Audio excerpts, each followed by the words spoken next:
Olá, mais uma vez aqui estamos com o nosso programa Alinhando os Ponteiros. Isto mesmo, queremos estar bem alinhadinhos com a vontade de Deus. Queremos estar bem alinhados no conhecimento do nosso Deus. Bem, estamos com uma série de programas sobre o livro de Atos dos Apóstolos. Isto mesmo, queremos ver este livro tão maravilhoso, um livro histórico. É um livro histórico aqui do Novo Testamento, além dos evangelhos que nos contam a história de Jesus. E em Atos nós vamos ver a história da igreja. Sim, como a igreja surgiu, como a igreja cresceu, como a igreja se espalhou pelo mundo. Tudo isso está registrado em Atos dos Apóstolos, a história da igreja. Quase que poderia ser chamado este livro de Atos do Espírito Santo na igreja e através da igreja. E nós vamos ver exatamente isso, esta história contada neste livro maravilhoso. Então, deixe o seu coração bem aberto, deixe o Espírito Santo falar com você, te ensinar esta maravilhosa história da igreja cristã. O programa Alinhando os Ponteiros já começou.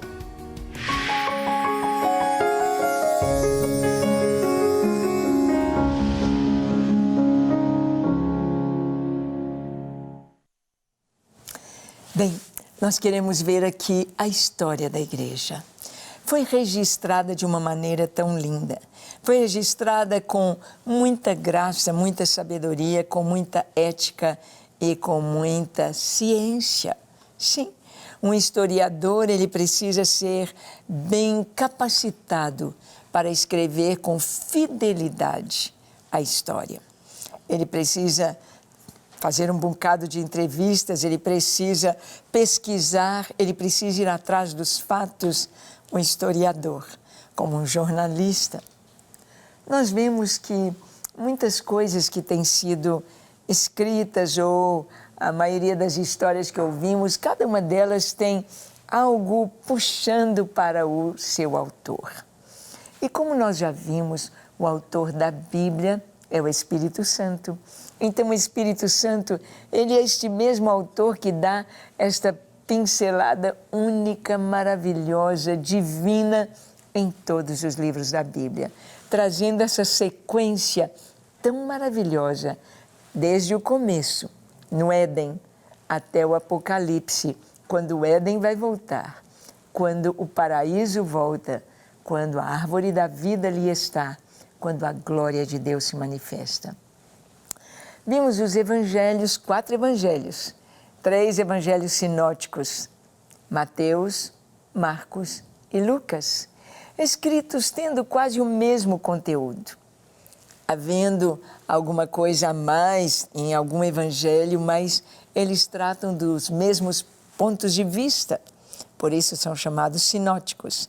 E o 4º evangelho, o evangelho de João, João nos mostra Jesus como Deus, João nos mostra Jesus se revelando como o grande eu sou, o Filho de Deus. E então, assim que Jesus morreu, ressuscitou, ascendeu aos céus, prometeu o Espírito Santo, então nós vamos ver a segunda parte dessa história, a história da igreja. Vamos ver então quem escreveu o livro de Atos. Foi Lucas. Lucas não era um judeu. Lucas não era um dos discípulos. Lucas era um médico convertido no ministério de Paulo, do apóstolo Paulo. E olha o que diz Atos capítulo 1, dos versos 1 ao 3, sobre Lucas e o Evangelho. Diz assim: Fiz o primeiro tratado, ó Teófilo, acerca de tudo que Jesus começou, não só a fazer, mas a ensinar, até o dia em que foi recebido em cima, depois de ter dado mandamentos pelo Espírito Santo aos apóstolos que escolhera, aos quais também, depois de ter padecido, se apresentou vivo com muitas e infalíveis provas, sendo visto por eles por espaço de 40 dias e falando do que respeita ao reino de Deus. Então, Lucas escreveu tanto o Evangelho quanto o livro de Atos para Teófilo. Teófilo tanto pode ser uma pessoa que realmente encomendou ao historiador que escrevesse, como Teófilo pode ser também, de uma maneira geral, as pessoas que amam a Deus, que são amigos de Deus e que querem saber a realidade dos fatos, a história. Então ele diz, fiz o primeiro tratado, que é o Evangelho segundo Lucas, acerca de tudo que começou, que Jesus começou, não só a fazer, mas a ensinar. Lucas é que conta as parábolas de Jesus. Capítulo 15 de Lucas nos traz a parábola da ovelha perdida, da dracma perdida, do filho pródigo. Só ele conta a história do filho pródigo. E ele diz que escreveu o primeiro livro até o dia em que Jesus foi recebido em cima, até o dia em que Jesus ascendeu aos céus, depois de ter dado mandamentos. Que mandamentos Jesus deu? Bem, durante todo o seu ministério ele falou sobre o amor.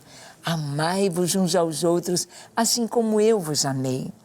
Jesus pregou várias mensagens, vários sermões maravilhosos, como o Sermão da Montanha, ensinando tanta coisa. Mas ali, na sua subida aos céus, ele disse para os discípulos, fiquem em Jerusalém. Ele orientou o que eles deveriam fazer a partir de então. Então, depois de ter dado mandamentos pelo Espírito Santo aos apóstolos que ele escolhera. Sim, Jesus, ele trouxe para os seus discípulos as orientações de acordo com o Espírito Santo. E ele diz aqui que no primeiro tratado, no Evangelho, ele diz, aos quais também, depois de ter padecido, se apresentou vivo. Lucas, ele fala nos Evangelhos sobre as aparições de Jesus. Como Jesus, de uma maneira tão maravilhosa, se apresentou depois de ressurreto. Com a casa fechada, as portas fechadas, janelas, e o Senhor então se apresenta de uma forma tão maravilhosa, ressurreto. Jesus conversa com os discípulos no caminho de Emaús.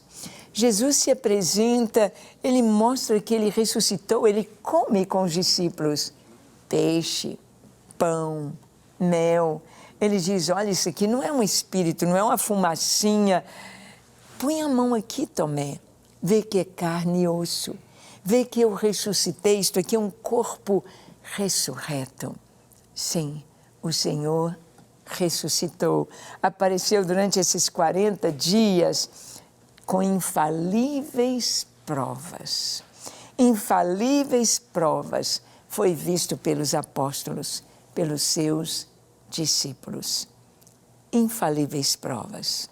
Viram que era Jesus. Aqueles dois discípulos no caminho de Emaús, eles não reconheceram Jesus enquanto iam andando com ele no caminho e ele ia falando com eles.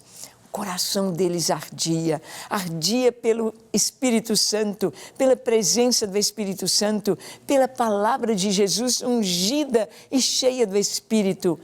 Mas, quando se assentaram à mesa para comer e Jesus tomou o pão e deu graças, eles puderam ver os sinais dos cravos nas mãos do Senhor e reconheceram que era Jesus. Assim, provas infalíveis de que Jesus havia ressuscitado. Então, Jesus ali vai falar da promessa do Pai. Olha o que está escrito em Atos capítulo 1, de 4 a 5. Lucas diz assim, e estando com eles, determinou-lhes que não se ausentassem de Jerusalém, mas que esperassem a promessa do Pai, que disse ele, de mim ouvistes? Porque, na verdade, João batizou com água, mas vós sereis batizados com o Espírito Santo, não muito depois destes dias. Então, Lucas escreveu sobre Jesus, dizendo que Jesus esteve ali no Monte das Oliveiras, que Jesus ascendeu aos céus e deu mandamentos aos discípulos. E o mandamento é, que eles esperassem em Jerusalém, que eles ficassem em Jerusalém até receber a promessa do Pai. Qual era a promessa do Pai? A promessa do Espírito Santo. Jesus havia falado com seus discípulos, lá em João capítulo 16, nós vemos Jesus falando sobre o Espírito Santo. Ele disse: não vou deixar vocês órfãos, vocês não vão ficar sozinhos, vocês não estão abandonados, não fiquem tristes, não se turbe o vosso coração. Eu vou enviar o meu Espírito Santo. E Ele nunca mais vai embora. Ele vai ficar com vocês, Ele vai habitar em vocês, Ele vai ensinar vocês, Ele vai dar unção a vocês e fazer vocês lembrarem de tudo que eu tenho dito, de todos os meus ensinos. E o Espírito Santo vai dar poder a vocês, poder para ministrar cura, poder para ministrar libertação, poder para vencer o pecado, vencer o inimigo, vencer as lutas da vida. Jesus disse: olha, eu vos darei o Espírito Santo, porque na verdade, disse Jesus, João batizou com água, mas vós sereis batizados com o Espírito Santo, não muito depois destes dias. Jesus aparece 40 dias aos discípulos. 3 dias ele esteve no túmulo, então 43. Então, com mais 7 dias, era o dia de Pentecostes, quando o Espírito Santo virá, quando a promessa se cumprirá. Só que os discípulos não sabiam quando, não sabiam que dia receberiam a promessa do Pai. Hoje, eu e você estamos esperando a promessa do Pai, a promessa de que o Espírito Santo já veio, mas agora Jesus virá. Jesus virá para nos buscar, Jesus virá até as nuvens, nós ouviremos a trombeta soar, o som do chofar, a última trombeta, o último chofar, sendo tocado pelo anjo do Senhor. E então Ele vai reunir todos os salvos, de todas as eras, de todos os tempos, desde Adão até o último bebezinho que está nascendo ou se formando. O Senhor haverá de nos levar ao encontro com Ele nos ares. Os mortos em Cristo ressuscitarão primeiro. E então, como diz Paulo, nós, os que estivermos vivos, seremos arrebatados, indo ao encontro do Senhor nos ares. Sim, hoje eu e você esperamos esta promessa, a vinda de Jesus. Mas, há 2000 anos atrás, os discípulos estavam esperando a promessa do Espírito Santo. Esta promessa, olha o que está escrito em Joel, no capítulo 2, de 28 a 29, era a promessa do Espírito Santo lá atrás, lá no Antigo Testamento, pelo profeta Joel. Diz assim a palavra: e há de ser que depois derramarei o meu Espírito sobre toda a carne, e vossos filhos e vossas filhas profetizarão, os vossos velhos terão sonhos, os vossos jovens terão visões, e também sobre os servos e sobre as servas, naqueles dias derramarei o meu Espírito. Ah, esta era a promessa esperada pela nação de Israel. Esta era a promessa esperada pelo povo de Deus. Há de ser que naqueles dias, no momento certo, no momento do cronograma de Deus, o Espírito Santo seria enviado. Não como no Antigo Testamento, que ele vinha sobre cada pessoa, sobre Sansão, sobre Davi, sobre Samuel, sobre profetas. Veio a minha palavra do Senhor dizendo, o Espírito Santo falava com Elias, com Eliseu, mas de modo específico e intermitente. Agora, o Espírito Santo viria e seria derramado sobre toda a carne, não só sobre profetas, sobre grandes homens de Deus, mas sobre crianças, adolescentes, jovens, homens e mulheres. Mulheres também. Derramarei do meu Espírito sobre toda a carne. Vossos filhos e vossas filhas profetizarão. Aqui está dizendo de crianças, de adolescentes, aqueles que ainda não estão maduros, os filhos haveriam de profetizar. Quantas histórias tão lindas de crianças cheias do Espírito Santo profetizando a palavra de Deus. Quantas histórias no decorrer da história da igreja de crianças usadas pelo Senhor. Vossas filhas profetizarão, vossos velhos terão sonhos. Muitas vezes o velho pensa, acabou minha vida, acabou minha tarefa, eu já não dou conta de fazer, de ir, de produzir o tanto que eu produzia, eu já não dou conta. Mas os vossos velhos sonharão. Sonhar é pensar no futuro. Sonhar é trazer do futuro algo para o presente. Os velhos sonharão. É isso que o Senhor está dizendo, que através do Espírito Santo, os velhos podem sonhar.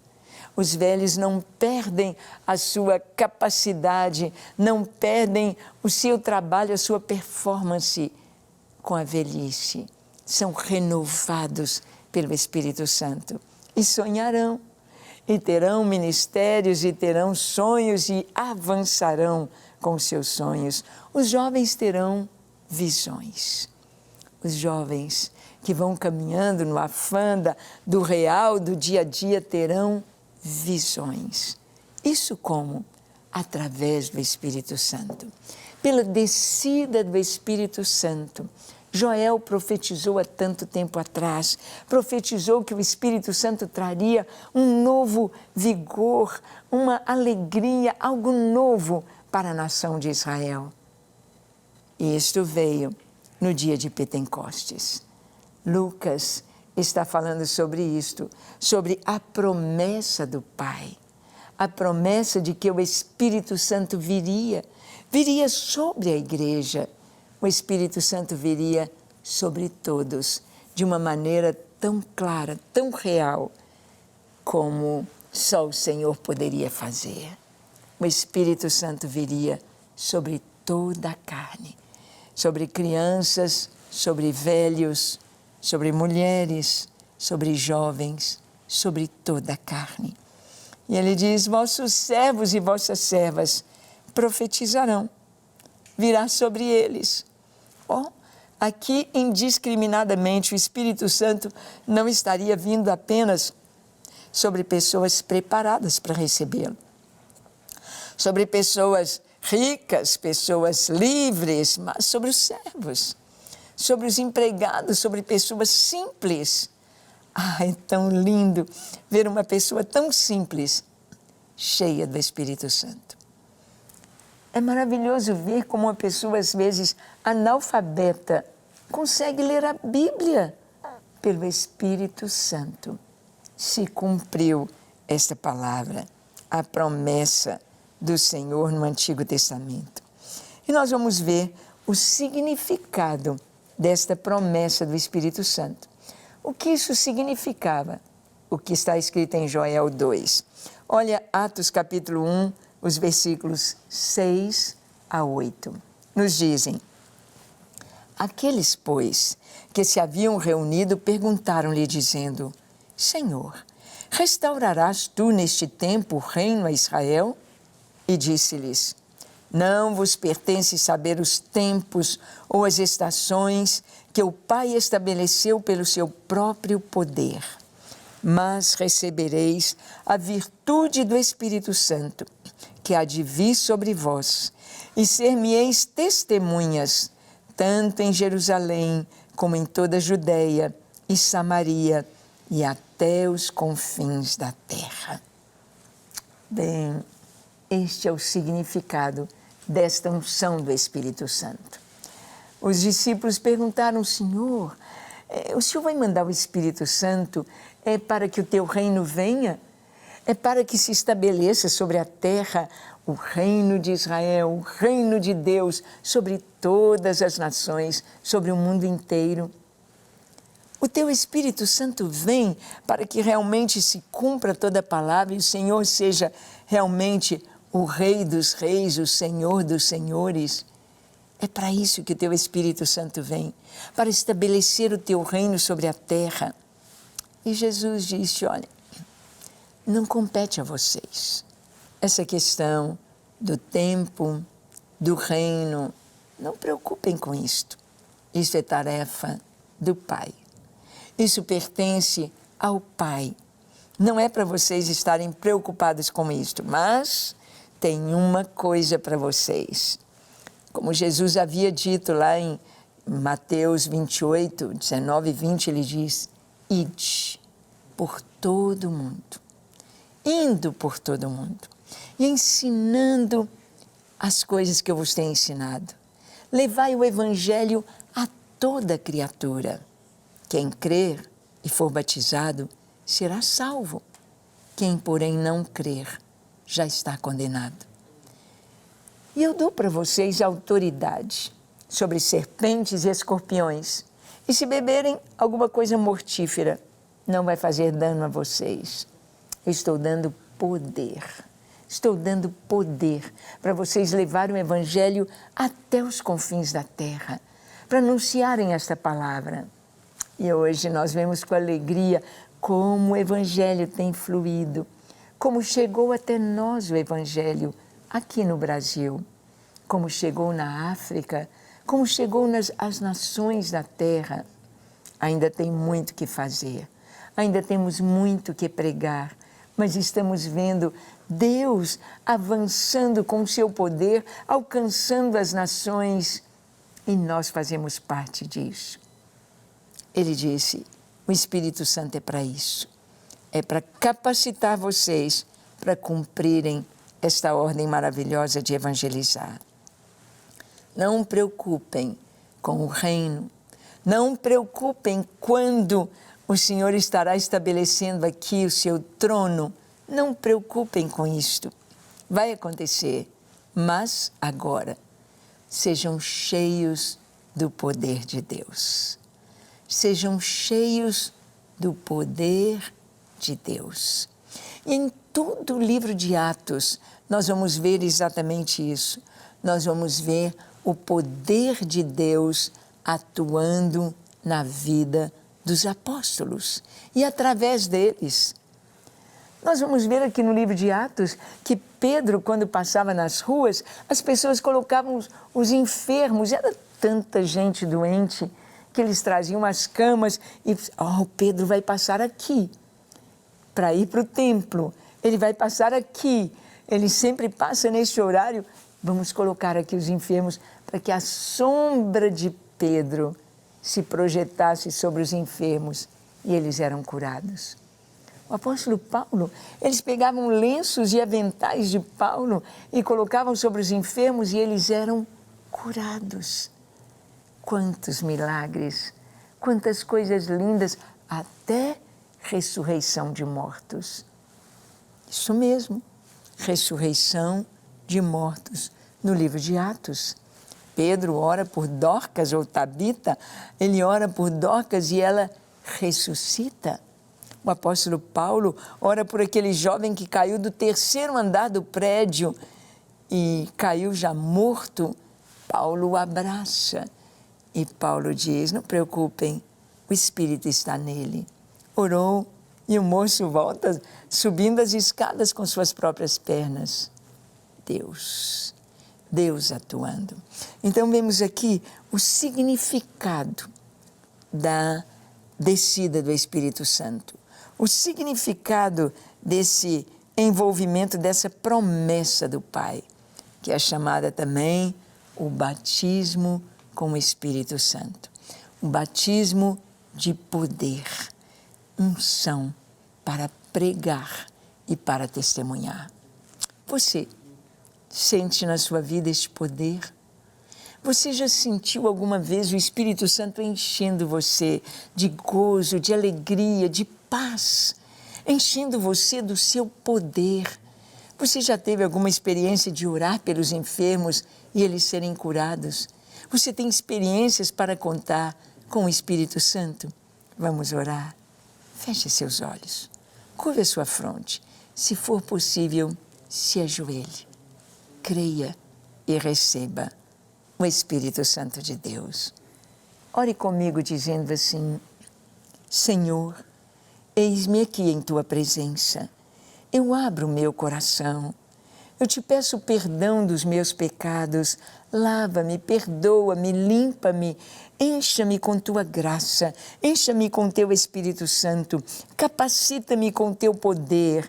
Batiza-me com esse Espírito Santo precioso, para que eu tenha dons espirituais, para que eu seja cheio do Teu poder, para ministrar cura aos enfermos, para ministrar libertação aos cativos, para ministrar os Teus milagres aos necessitados. Usa-me, Senhor, santifica-me, Senhor, e encha-me deste Espírito maravilhoso, para que por onde eu passar, onde eu for, a Tua glória seja presente. E o Senhor atue com Teu poder nas pessoas ao meu redor. Eu me entrego a Ti e oro em nome de Jesus. Amém, amém e amém. Graças a Deus. É isso aí. É orar, é crer, é confiar e é deixar o coração nas mãos do Senhor ser cheio do Seu Espírito e do Seu poder. Bem, até o nosso próximo encontro, quando aqui estaremos nesta sequência do estudo de Atos, compartilhando com você a Palavra de Deus. Até lá!